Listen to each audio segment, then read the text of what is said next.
Radio Kantipur, radio राष्ट्रको। प्रधानमन्त्री केपी शर्मा ओलीको मृगौला प्रत्यारोपण तत्काल नगरिने, डायलासिस भने नियमित।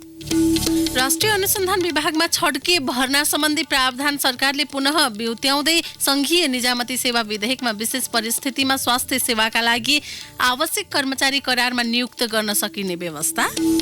मलेसियामा 2 महिनामा 31,000 भन्दा बढी नेपाली कामदारको माग। जापानमा नर्सिङ केयर गिभरका लागि लिएको भाषा परीक्षामा सबै फेल।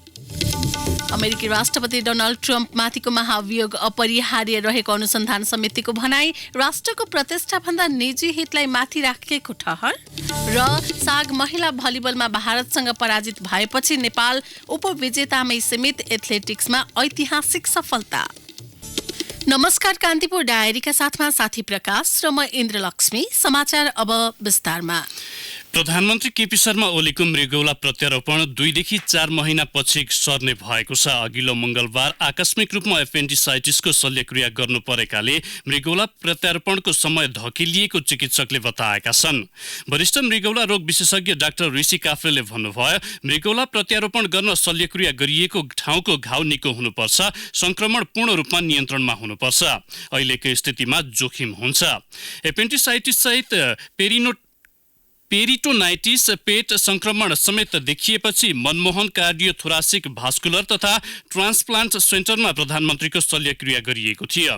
स्वास्थ्यमा निरन्तर राम्रो सुधार भएपछि 2 देखि 4 महिनापछि प्रधानमन्त्रीको मृगौला प्रत्यारोपण गर्न सकिने डाक्टर काफ्लेको भनाइ छ। यसअघि गत शुक्रबार प्रधानमन्त्रीकी निजी चिकित्सक डाक्टर दिव्या सिंह शाहले पत्रकार सम्मेलनमा प्रधानमन्त्रीको मृगौला प्रत्यारोपणमा हतार गर्नुपर्ने अवस्था नरहेको बताउनु भएको थियो। अनुकूल समय पारेर प्रत्यारोपण गरिने शाहको भनाइ थियो। मृगौला प्रत्यारोपणका क्रममा अर्को मृगौला राख्न सक्ने ठाउँ ठिक हुनुपर्ने डाक्टर काफ्लेले बताउनु भयो। पेटको संक्रमणले प्रधानमन्त्रीको आन्द्रा वरिपरिको झिल्लीमा कस्तो प्रभाव परेको छ त्यसले शल्यक्रियाको जटिलता निर्धारण गर्ने काफ्लेको भनाइ छ। सर्वोच्च अदालतले अनुपयुक्त भन्दै 6 वर्ष अघि खारेज गरेको राष्ट्रिय अनुसन्धान विभागको छड्के भर्ना सम्बन्धी प्रावधान सरकारले बिउत्याउन लागेको छ। रिक्त पदमा सहायक सूचकमा 20% र सहायक अनुसन्धान अधिकृत 80मा 10% दरबन्दी आन्तरिक कार्यविधि बनाएर प्रतियोगिता बिनै छड्के भर्ना गर्न सक्ने प्रावधान राखेर सरकारले नेपाल विशेष सेवा गठन र सञ्चालन सम्बन्धी कानूनलाई संशोधन र एकीकरण गर्न बनेको विधेयक संघीय संसदमा दर्ता गराएको छ। प्रतिस्पर्धा बिना कर्मचारी भर्ना गर्न नहुने अदालतको परमादेश विपरीत सरकारले गुप्तचरी क्षमतालाई प्रभावकारी बनाउन भन्दै खारेज भइसकेको प्रावधान बिउत्याउन लागेको हो।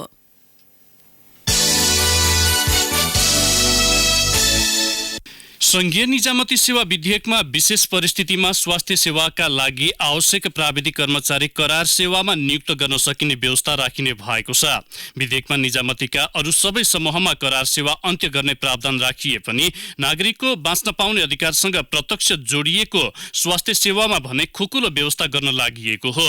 प्रतिनिधि सभाको राज्य व्यवस्था तथा सुशासन समितिमा हिजो विधेयकमाथि भएको छलफलमा सांसदहरूले चिकित्सक लगायत प्राविधिक कर्मचारीको अभावमा स्वास्थ्य सेवा प्रभावकारी हुन नसक्ने भन्दै करारमा नियुक्त गर्न सक्ने प्रावधान राख्ने सहमति गरेका हुन्। लोकसेवा आयोगमा कर्मचारी भर्नाको अनुमति मागेको अवस्थामा पनि पदपूर्ति हुन नसकेको परिस्थितिमा मात्र यस्तो नियुक्त गर्न पाइने प्रावधानमा सहमति जुटेको हो। सामाजिक व्यवहार सुधार ऐन 2033 लागू नभएको र गराउन पनि नसकेको भन्दै गृह मन्त्रालयले समय अनुकूल परिवर्तनमा जोड दिएको छ। 4 दशक पुरानो सो ऐन कार्यान्वयनको अवस्था, चुनौती र थप सुधारका लागि के गर्न सकिन्छ भन्ने बारे राष्ट्रिय सभाको विधान व्यवस्थापन समितिले सोधेपछि मन्त्रालयले सुझाव पठाएको हो। गृहले समितिलाई पठाएको रायमा भनिएको छ, सामाजिक अवस्थासँग मिल्दोजुल्दो हुने गरी ऐन नियमलाई सुधार गर्दै लैजानुपर्ने आवश्यकता छ। विवाहमा 51 जना भन्दा बढीलाई आमन्त्रण गर्न हुँदैन भन्ने व्यवस्था पूर्ण रूपमा कार्यान्वयन भएको छैन।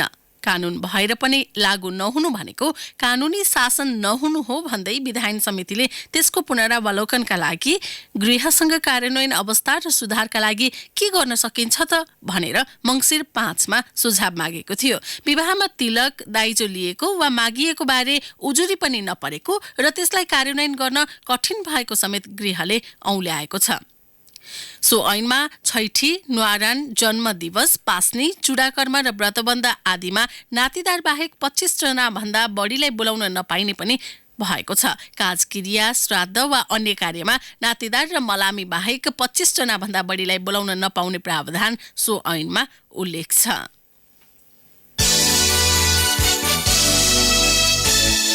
मलेसियामा 2 महिनामा 31,000 भन्दा बढी नेपाली कामदारको माग भएको छ। झण्डै 7 महिना रोकिएको श्रमिक पठाउने प्रक्रिया खुलेपछि मलेसियाबाट नेपाली कामदारको ठूलो संख्यामा माग भएको हो। मलेसिया स्थित नेपाली दूतावासले 2 महिनामा 31,000 भन्दा बढी कामदारको माग प्रमाणीकरण गरेको जनाएको छ। दूतावासले हिजो विज्ञप्ति जारी गरी असोज तेस्रो सातादेखि मङ्सिर 14 गतेसम्मको अवधिमा 31,201 श्रमिकको माग भएकोमा 963 मागपत्र प्रमाणीकरण गरी वैदेशिक रोजगार विभागमा सिफारिस गरिएको जनाएको छ। मलेसियाबाट औद्योगिक क्षेत्रमा 17,116, सेवा क्षेत्र सुरक्षा गार्ड सहितमा 10,183, कृषि क्षेत्रमा 1,475, प्लान्टेसनमा 1,397 र निर्माण क्षेत्रमा 1,030 श्रमिकको माग भएको विज्ञप्तिमा उल्लेख छ। ती मागपत्र प्रमाणीकरण गरी विभागमा पठाइएको दूतावासले जनाएको छ। जापानमा नर्सिङ केयर गिभरका लागि पहिलो चरणमा नेपाली जान नपाउने भएका छन्। जापान फाउन्डेसनले लिएको नर्सिङ केयर गिभरको सिप परीक्षणमा 15 जना र जापानी भाषा परीक्षणमा 12 जना सहभागी थिए। तीमध्ये भाषा परीक्षामा मात्र 1 जना उत्तीर्ण भएका छन्। नेपाल र जापानको श्रम समझदारी अनुसार नर्सिङ केयर गिभरमा जाने कामदारले नर्सिङ सेवा सम्बन्धी भाषा र सिप परीक्षणमा उत्तीर्ण हुनै पर्छ। अनलाइन मार्फत आवेदन दिएका मध्ये लकी ड्रबाट छानेर जापान फाउन्डेसनले परीक्षा लिएको थियो। कुन क्षेत्रमा जाने कामदारले कुन पाठ्यक्रम अनुसार परीक्षा दिनुपर्ने हो भन्ने प्रश्न नहुँदा विद्यार्थी अन्यलमा परेर फेल भएको श्रम, रोजगार तथा सामाजिक सुरक्षा मन्त्रालयको विश्लेषण छ।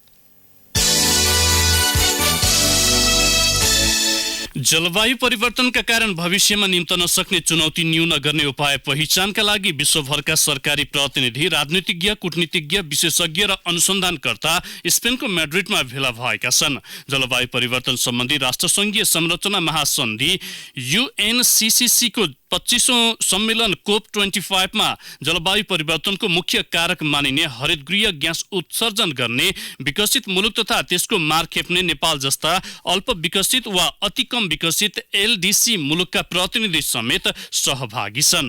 नेपाल सहित 197 मुलुक महासन्धिका पक्ष राष्ट्र हुन्।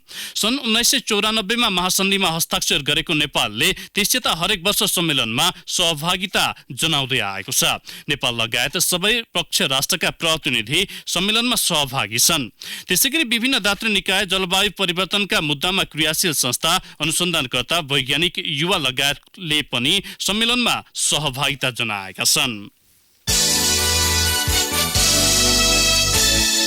न्यायाधीशले अवकाश नपाउँदै रिक्त हुन लागेका पदका लागि गरिएको सिफारिस प्रति न्याय परिषदका सदस्य एवं नवनियुक्त कानून मन्त्री उपेन्द्र यादवले आपत्ति जनाउनु भएको छ। कानून मन्त्रालयको नेतृत्व उहाँले सम्हालेपछि पहिलो पटक बसेको न्याय परिषद बैठकमा यादवले यसअघिका 2 न्यायाधीशको नाम सिफारिसको कानूनी धरातलमाथि प्रश्न उठाउनु भएको हो। न्याय परिषदले मङ्सिर 4 मा विभिन्न उच्च अदालतका लागि 15 न्यायाधीशको नाम सिफारिस गर्ने क्रममा अवकाश नै नभएका 3 न्यायाधीशका ठाउँमा नयाँ नियुक्तिको सिफारिस गरेको थियो। भोजपुरका देशबहादुर सार्की, सुनसरीकी रेखा थापा पाण्डे र सप्तरीकी किरण कुमारी गुप्ता मङ्सिरको 15, 16 र 21 देखि लागू हुने गरी सिफारिस भएका थिए। परिषद स्रोतका अनुसार कानून मन्त्री यादवले पद नै रिक्त नभई सिफारिस गर्न हतारो गरेको भन्दै आपत्ति जनाउनु भएको हो। कान्तिपुर डायरीमा अब ब्रेकको पालो। कान्तिपुर डायरीमा अब बाँकी प्रसङ्ग। नेपालले राख्न लागेको सेटेलाइटका कारण आफ्नो सेटेलाइट प्रभावित हुने भन्दै ओमानले अन्तर्राष्ट्रिय दूरसञ्चार युनियन ITU-मा प्रोटेस्ट हालेको छ। ओमानले सो पत्र नेपाल सरकारलाई पनि पठाएको छ। नेपालले राख्न लागेको सेटेलाइटबाट ओमानले आफ्नो सेटेलाइटको एउटा अंश प्रभावित हुने दावी गरेको हो। नेपाल दूरसञ्चार प्राधिकरणका अध्यक्ष पुरुषोत्तम खनालले ओमानले पत्र पठाएको जानकारी दिँदै वार्ताबाट समस्या समाधान गर्ने उल्लेख गर्नुभयो। कुल पूजाका लागि हिँडेका यात्रुले खचाखच जीप घुम्तीमा मोडिन नसकी खोलामा खस्दा 14 जनाको मृत्यु भएको छ। गुल्मीको इस्मा गाउँपालिकाबाट बागलुङको निसी खोला गाउँपालिकाको देव्य स्थानतर्फ जाँदै गरेको ग1 ज 5219 नम्बरको जीप बडीगाड गाउँपालिकाको भीम गिठेमा हिजो बिहान खसेको हो। सडक छेउमा गाडिएका 4 पिल्लर भाँचेर जीप 200 मिटर तल खसेको थियो। एक यात्रुलाई खोलाले बगाएको छ भने 3 जना घाइते छन्। प्रहरी नायब उपरीक्षक झवेन्द्र प्रसाद भट्टराईका अनुसार 18 यात्रु रहेको जीप बढी भार, तीव्र गति र स्टियरिङको खराबीका कारण दुर्घटनामा परेको अनुमान छ। धेरै यात्रु चढाएको देखेपछि बडीगाड 4 स्थित खार प्रहरी चौकीले जीप रोकेर 8 जनालाई झारेको पनि थियो। स्थानीय कमल पौडेलले भने उनीहरू हिँडेको 10 मिनेटमै जीप खोलामा खसेको खबर आयो। प्रहरीको सक्रियताले थप 8 जनाको ज्यान बच्यो। मृतकमध्ये 9 महिला, 4 पुरुष र 1 बालिका छन्। 2064 यताका 3वटा निर्वाचनको तुलनामा यसपटकको उपनिर्वाचनमा बदर मतको प्रतिशत आधाभन्दा बढी घटेको छ। विगतका 3वटा चुनावमा करिब 5% मत बदर भएको थियो। अहिलेको उपनिर्वाचनमा भने बदर मत 2% भित्र सीमित भएको छ। चुनाव विश्लेषकहरूका अनुसार मत बदर प्रतिशत घट्नु चुनावी गुणस्तरीयता बढेको प्रमाण हो। पूर्व प्रमुख निर्वाचन आयुक्त सूर्यप्रसाद श्रेष्ठले बदर मत प्रतिशत 2% भित्र झर्नु अत्यन्त राम्रो भएको बताउनु भयो। उहाँले भन्नुभयो यसले मतदाताको जागरुकता बढेको सन्देश पनि दिएको छ। मतपत्र सानो र छरितो हुनुले मतदातालाई कति सहज बनाउँछ भन्ने पनि देखाएको छ। अब आगामी निर्वाचनमा पनि यस्तै होस् भन्ने आएको प्रयत्न सधैँ रहनुपर्छ। निर्वाचन आयोगका अनुसार उपनिर्वाचनमा प्रतिनिधि सभा र प्रदेश सभातर्फ 1.61 र स्थानीय तहतर्फ 1.70% मत बदर भएको छ। थारू समुदायमा सिकल सेलको समस्या बढ्दो देखिएपछि बर्दियाको बाँसगढी नगरपालिकाले त्यस समुदायका सबै व्यक्तिको रगत जाँच्न थालेको छ। एकबाट अर्को पुस्तामा सिकल सेल सर्न नदिन नगरपालिकाले प्रयोगशाला सञ्चालन गरेर जाँच थालेको हो। गत वर्ष बाँसगढी 6 दमौली गाउँमा गरिएको नमुना जाँचबाट चिन्ताजनक अवस्था देखिएपछि रोकथाममा जुटेको नगरपालिकाले जनाएको छ। सो गाउँका थारू समुदायका 1150 जनाको रगत परीक्षण गर्दा 185 जनामा सिकल सेल संक्रमण पाइएको थियो। 120 जनालाई पूर्ण निदानका लागि जाँच गर्दा 8 जनामा सिकल सेल रोग र 3 जनामा थालसेमिया र 78 जनामा सिकल सेल ट्रेड देखा परेको जनाइएको थियो।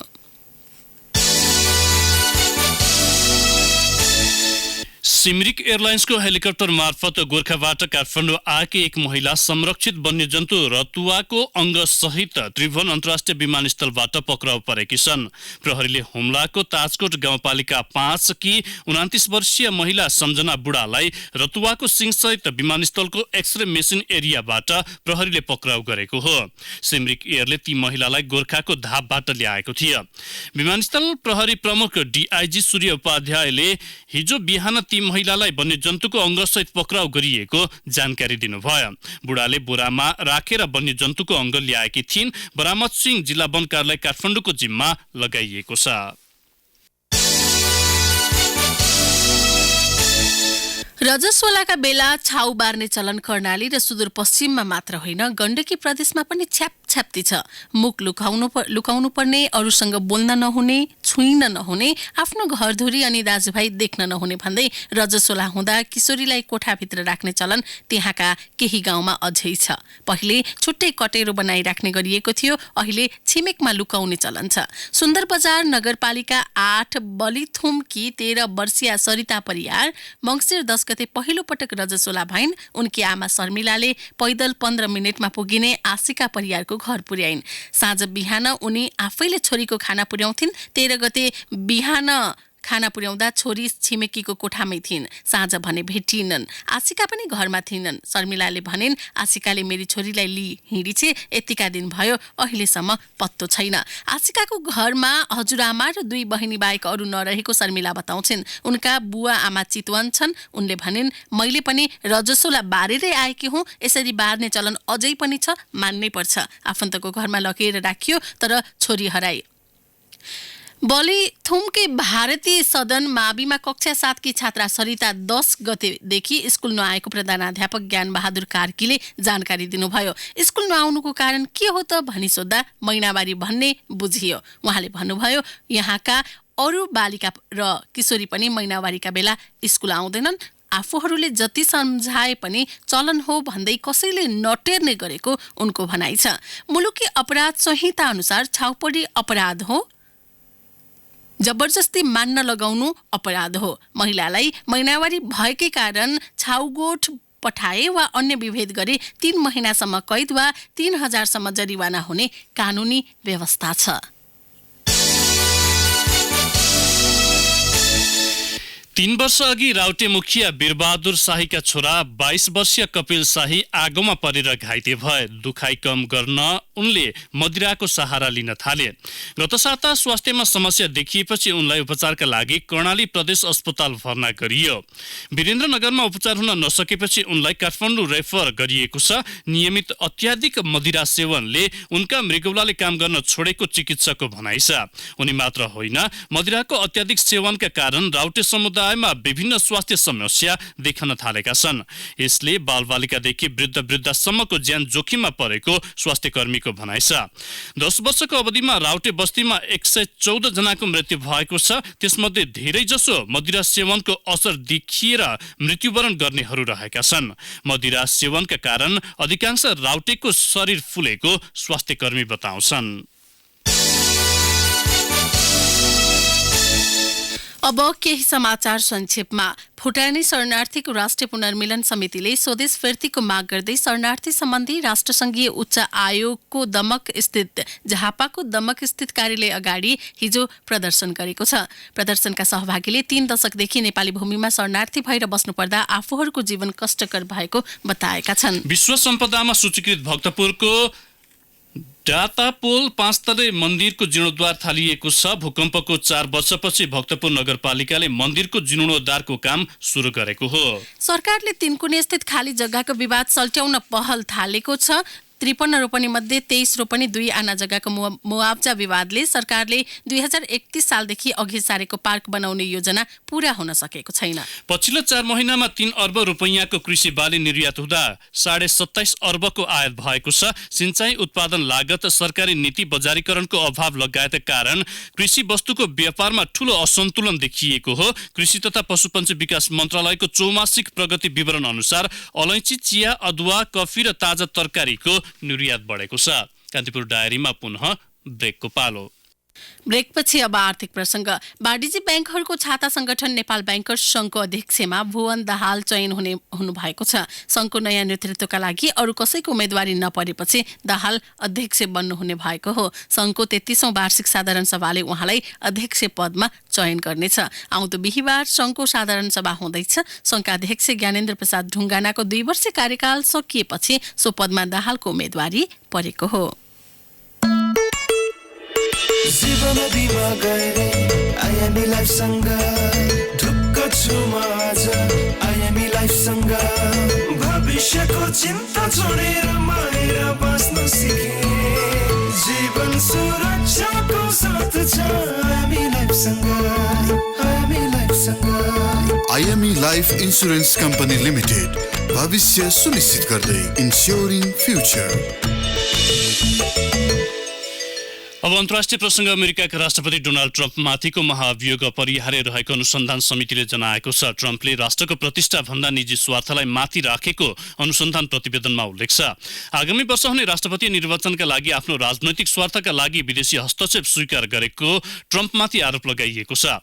राष्ट्रपति ट्रम्पले भने प्रतिपक्षी दल डेमोक्रेट नेतृत्वको समितिले बनाएको प्रतिवेदन राष्ट्रहित विपरीत रहेको दावी गर्नुभएको छ। डेमोक्रेटहरू राष्ट्रपति विरुद्ध बलियो मुद्दा बनाउन असफल भएको व्हाइट हाउसकी विदेश सचिव स्टेफनी ग्रिसामले बताउनु भएको छ। अमेरिकामा महाअभियोगका लागि शक्तिको दुरुपयोग, न्यायालयका लागि बाधा वा संसदको अवहेलना गरेको हुनुपर्छ। अब खेल प्रसङ्ग।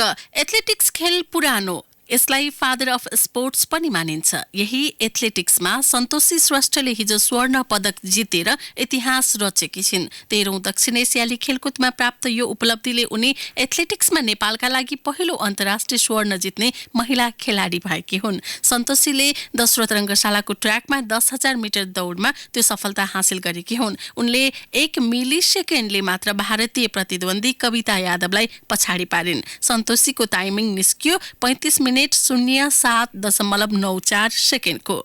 कविताको टाइमिङ थियो 35 मिनेट 07.95 सेकेन्ड। 1 मिली सेकेन्ड भनेको त्यति थोरै समय हो जुन 1 सेकेन्डलाई 1000 भाग लगाउँदाको 1 भाग हो, अर्थात् 1000 मिली सेकेन्ड बराबर 1 सेकेन्ड हुन्छ। फोटो फिनिस कै रूपमा उनले बाजी मार्दै इतिहास कोरेकी हुन्।